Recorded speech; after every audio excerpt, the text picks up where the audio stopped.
আমরা যেন বসে না থাকি, কারণ বেকারত্বের হারটা কিন্তু বাংলাদেশে অধিক, সেটা কিন্তু অকল্পনীয়। সালামু আলাইকুম, আশা করি সবাই ভালো আছেন। আল্লাহ তাআলার অশেষ কৃপায় আমি অনেক ভালো আছি।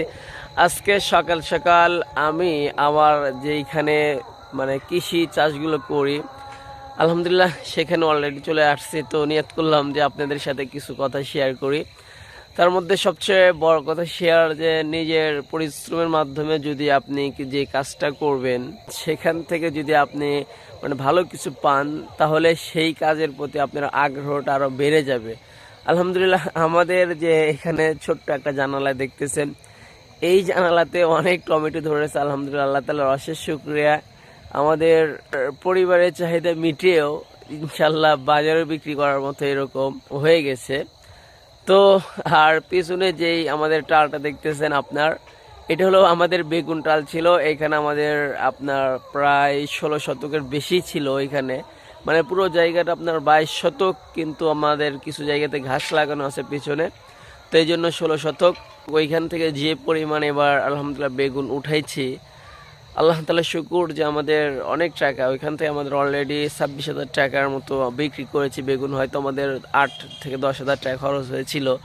এবার বেগুনের দাম আলহামদুলিল্লাহ মাশাআল্লাহ অনেক ভালো ছিল, অনেক ভালো ছিল। আর আমি যে জায়গাটা দাঁড়িয়ে আছি, এদিকে আমাদের মরিচ আছে। আমাদের এই জায়গাতে পুরো জায়গাতে আলহামদুলিল্লাহ সব ধরনের সবজি আমরা চাষ করি। তার মধ্যে আমাদের পিছনে ছিল লাউ। এইখান থেকে আলহামদুলিল্লাহ অনেক লাউ হয়েছিল।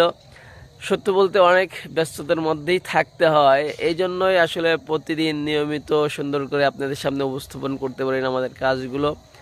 আমাদের দোকান নিয়ে এবং নানান কাজেই ব্যস্ত থাকি। তো যাই হোক, সবচেয়ে বড় কথা এটা যে আমরা যেন বসে না থাকি, কারণ বেকারত্বের হারটা কিন্তু বাংলাদেশে অধিক, সেটা কিন্তু অকল্পনীয়। আপনি হয়তো আপনার জায়গা থেকে মনে করতেছেন যে আপনি ভালো নেই, না, বিষয়টা এরকম না, কেউই ভালো নেই। এই জন্য সবার মাঝে নিজেকে একটু ভালো রাখতে চাইলে অবশ্যই আপনাকে পরিশ্রম করতে হবে। পরিশ্রমের বিকল্প কোনো পথ নেই। আর আমাদের পিছনে যেটা দেখতেছেন, আমাদের বাড়িতে যে কয়টা গাভী গরু আছে ওদের জন্য এখানে আমরা ঘাস লাগাইছিলাম। এটা ছিল আমাদের স্মার্ট নেপিয়ার ঘাস। শীতের দিনে একটু কম বাড়ে সব ধরনের ঘাসই। তো যাই হোক, তারপর আমরা এখান থেকে অল্প অল্প করে খাওয়াচ্ছি আমাদের গাভীগুলোকে। আর পরিচর্যা করতে হবে, সবচেয়ে বড় কথা পরিচর্যা করতে হবে। সার এবং পানি সব কিছুই সঠিক মাপে যদি আপনি দেন, তাহলে মোটামুটি ফলন পাবেন। শীতের দিন হলেও ফলন মোটামুটি ভালো পাবেন। তো যাই হোক, সবাই আমার জন্য দোয়া করবেন। আল্লাহ তাআলা যেন আমার প্রতিটি কাজেই সফলতা দান করেন। আর আমি আপনাদের জন্য দোয়া করি যে আল্লাহ তাআলা যেন আমাদের সঠিক একটা হালাল রিজিকের ব্যবস্থা করে দেন। আর আমার ভিডিওর প্রত্যেকটা ভিডিওতেই কিন্তু আমি বলি, হালাল রিজিকের অন্যতম মাধ্যম হচ্ছে কৃষি কাজ করা।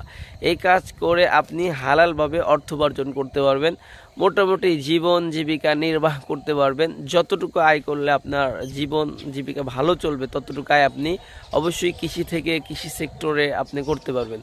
তো সবাই ভালো থাকবেন, সুস্থ থাকবেন। দেখা হবে আবার নতুন কোনো ভিডিওতে। ততক্ষণ পর্যন্ত ভালো থাকবেন। সালামু আলাইকুম ওয়া রাহমাতুল্লাহি ওয়া বারাকাতুহু।